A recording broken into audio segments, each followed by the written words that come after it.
The math said he should be dead. By the end of the day, history said otherwise. April 29, 1945. Southern Germany. The war in Europe had 11 days left to run. Columns of the U.S. 7th Army moved along narrow Bavarian roads under low clouds. Spring rain, mud thick on boots, tires, and tank tracks. The front was no longer a line. It was a dissolving shape. German resistance flickered in pockets, a machine gun nest here, a Panzerfaust ambush there, but the Reich itself was collapsing. Ahead of one infantry patrol stood a walled complex outside the town of Dachau. Smoke hung over the grounds. The soldiers did not yet know what waited inside. The patrol belonged to elements of the 45th Infantry Division, men exhausted by weeks of continuous advance through Württemberg and Bavaria, ammunition carried by hand, rifles cleaned when possible, often not, rations eaten cold, sleep measured in minutes. Weapons were standard issue. M1 Garand rifles, 8-round in block clips, 30-06 ammunition. M1919 Browning machine guns, belt-fed. 250-round fabric belts. M1 carbines for officers and support troops. 15-round magazines. Each man counted rounds without thinking about it. Each man knew how many clips remained. Because surrendering armies still killed. German units retreating south had learned to exploit hesitation.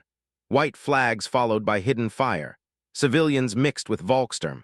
Waffen-SS detachments refusing capitulation. Mines left in roads, doorways, even bodies. Nothing was assumed safe. Not trucks. Not buildings. Not prisoners. Inside the Dachau complex, resistance had already erupted. SS guards had fired on advancing American troops near a railway siding. Several U.S. soldiers were hit. The return fire was immediate and overwhelming. Garands cracked in tight volleys. Machine guns stitched the yard. The brief firefight left German guards dead or wounded among abandoned railcars. The railcars themselves were filled with corpses. The patrol pushed deeper. Shock spread unevenly, then all at once. Starved prisoners. Disease. Silence broken only by movement and flies. Training did not prepare men for this, but discipline held. The area had to be secured. Guards disarmed, survivors protected, medical units summoned, command notified. And prisoners processed. Among those gathered were women. Uniformed. German. Not inmates. SS auxiliaries, camp personnel, clerical staff, guards assigned to administrative or internal duties. Some carried pistols when captured, others claimed they had none. Several wore long coats despite the damp spring air. The Americans reacted with caution, not ceremony. Orders were sharp. Hands up. Line up. Move. No shouting beyond necessity. No theatrics, only the mechanics of control, weapons leveled, fingers indexed along trigger guards, eyes scanning for sudden movement. Because even now, minutes from discovery of mass death, danger remained immediate. One soldier, a staff sergeant in his mid-20s, watched the group form along a wall. He had been in combat since France, Normandy hedgerows, the Vosges Mountains, winter fighting near the German border. He had seen ambushes staged with wounded men used as bait. He knew concealment tactics. Small pistols hidden in sleeves. Grenades tucked into belts. Cyanide capsules carried by SS personnel. A coat was not clothing. A coat was uncertainty. Rain dripped from helmet rims. The women stood rigid, faces pale, some defiant, some expressionless, some visibly trembling. Their insignia marked affiliation unmistakably. Black uniforms beneath field gray outerwear. Eagle-and skull devices, ranks that had carried authority hours earlier. Now they were prisoners of war. Under the Geneva Convention, procedures were clear. Disarm. Search. Separate. But implementation depended on conditions. There were no American female personnel immediately available to conduct searches. The tactical risk was not theoretical. Just beyond the compound, scattered SS units were still active. Sporadic gunfire echoed from distant tree lines. The patrol itself had taken casualties minutes earlier. Adrenaline had not subsided. The staff sergeant stepped forward. Rifle steady. Voice controlled. Open your coats. The words were simple. The reaction was not. Several women froze. 1 second. 2. A corporal beside him shifted stance, machine gun angled slightly upward. Another soldier scanned rooftops. No one relaxed. Again. Open your coats. Buttons fumbled. Fabric parted. The soldiers watched hands, not faces. Inside the coats, uniforms, belts, undergarments, documents. In one case, a concealed Walther pistol. In another, a small dagger taped beneath lining. Each discovery reinforced the necessity of the order. Then came hesitation. A young woman near the center of the line did not move. Rain traced lines down her collar. The sergeant's attention fixed. Distance less than 10 feet. He had seen this before, the stillness before resistance, the calculation before desperate action. His rifle muzzle rose a fraction, aligned with center mass. Coat. No response. Open it. Around them, Dachau remained a landscape of stunned motion, liberated prisoners emerging from barracks, medics running stretchers, officers attempting to impose structure on chaos. But at this wall, time compressed into a narrow, lethal possibility. The woman's jaw tightened. Slowly, she reached for the buttons. The sergeant watched for a draw. For a grenade. For anything. Because the math of survival in war was unforgiving. Reaction time. Trigger pressure. Bullet velocity. At this distance, an M1 Garand round would cross the space in a blink. If she moved wrong, the outcome was already written. Her fingers worked downward. One button. Another. The coat opened. And in that instant, the calculation that said someone should die began to unravel. The coat fell open. No weapon. No explosive. Only a field-gray tunic beneath, damp from rain, and a body held rigid by fear and exhaustion. The staff sergeant did not lower his rifle immediately. Training forbade premature relief. Eyes remained fixed on her hands. Turn around. She obeyed. A private stepped forward, padding seams, sleeves, belt line. No pistol, no blade, no capsule. The search ended with a curt nod. Clear. The sergeant exhaled once, barely visible, the rifle muzzle dipped. Around them, Dachau's perimeter continued to pulse with instability. Liberation was not a ceremony. It was a tactical operation unfolding inside a war zone. The compound still had to be secured building by building. Guard towers, barracks, administrative blocks, coal yard, SS hospital. Gunfire cracked again from the direction of the maintenance area. Short bursts. Then silence. A lieutenant barked orders. Second squad with me. Boots splashed through mud. Men moved low, rifles up. The staff sergeant pivoted, signaling 2 soldiers to cover the prisoners. He advanced with the others toward the sound. Distance, approximately 120 yards. They crossed open ground broken by rail spurs and scattered equipment. Bodies lay near the siding, SS guards killed earlier in the exchange. The smell of cordite mingled with decay drifting from the rail cars. The firing source revealed itself near a low brick structure. An SS soldier, wounded but conscious, had dragged himself behind stacked crates. He clutched an MP-40 submachine gun. 9x 19 mm. 32-round magazine.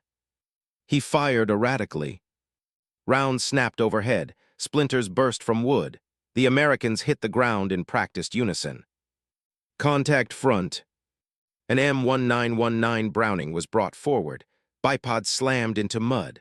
The gunner fed the belt with numb fingers. Up! The machine gun roared. .3006 rounds tore through crates. Brick dust erupted. The MP-40 fell silent, a final twitch, then nothing. Move! They advanced cautiously. Weapon kicked away. Pulse checked. Dead. Another pocket of resistance extinguished. But tension did not dissipate, it migrated. Inside the compound, hundreds of prisoners, skeletal, diseased, traumatized, were emerging into the open. Some staggered, some collapsed. Some stared without comprehension. Medics were already overwhelmed. Bandages ran low. Morphine syrettes counted carefully. Field dressings, plasma, sulfa powder, each item rationed against unknown needs ahead. An aidman knelt beside a man barely alive. Weight perhaps 80 pounds. Eyes sunken, skin gray. The medic worked with automatic precision, though the scale of suffering defied the logic of treatment. Save who could be saved, stabilize who might survive evacuation. Everywhere, soldiers confronted the same collision, mission discipline against human shock. Near the prisoner line, the women remained under guard. Wet uniforms, mud-stained boots, faces drawn tight. Several had begun to shiver. One muttered quietly in German. Another stared at the ground. The staff sergeant returned. He scanned them again. Not as individuals, as variables. Affiliation, SS personnel. Risk, non-zero. Orders from higher command were filtering down in fragments. Secure the camp, detain guards, prevent reprisals, maintain control. Control was fragile. News of what lay inside Dachau spread rapidly among American troops moving through the area. Reactions varied. Silence, anger, disbelief. A few soldiers wept openly, others grew dangerously detached. Rumors began to ripple. Guards shot while attempting escape. Prisoners identifying former tormentors. Isolated acts of vengeance. Officers moved quickly to contain escalation. Pistols drawn not at the enemy, but at their own men when necessary. Stand down. That's an order. Because war had rules even here. Especially here. A captain approached the prisoner detail. Status. Prisoners secured, weapons recovered. Any more resistance? Intermittent, sir. One SS with MP-40 neutralized. The captain nodded once. Keep them separated. Intelligence will want statements. Statements. Paperwork. Procedure reasserting itself over chaos. Yet beneath the administrative rhythm, the day remained volatile. Sporadic shots echoed beyond the walls. Retreating German units still moved through forests and villages. The possibility of a counterattack, though unlikely, could not be dismissed. Ammunition was redistributed. Riflemen checked clips. 8 rounds per clip. Most men carried 10 to 12 clips remaining. Machine gun teams counted belts. Some partially expended. Some wet from rain. Weapons were wiped quickly, mud removed from actions. A jam now could mean death minutes later. Time blurred between combat readiness and humanitarian emergency. Late morning drifted toward afternoon. Clouds thickened. Inside the compound, additional SS personnel were being rounded up. Some surrendered without resistance, others hid. A few fought briefly and died quickly. The pattern repeated: locate, challenge, suppress. Cause and effect. Training applied relentlessly, even within the moral disorientation of discovery. Near the wall, the staff sergeant observed the women again. The young one who had hesitated stood motionless, eyes forward. Her coat hung open now, soaked, heavy with rain. She looked barely older than 18. Rank insignia modest. Service record unknown. He had learned not to project assumptions onto prisoners. Age did not predict loyalty. Fear did not predict compliance. Survival instincts did not follow neat lines. Still, something about the hesitation lingered. Not defiance.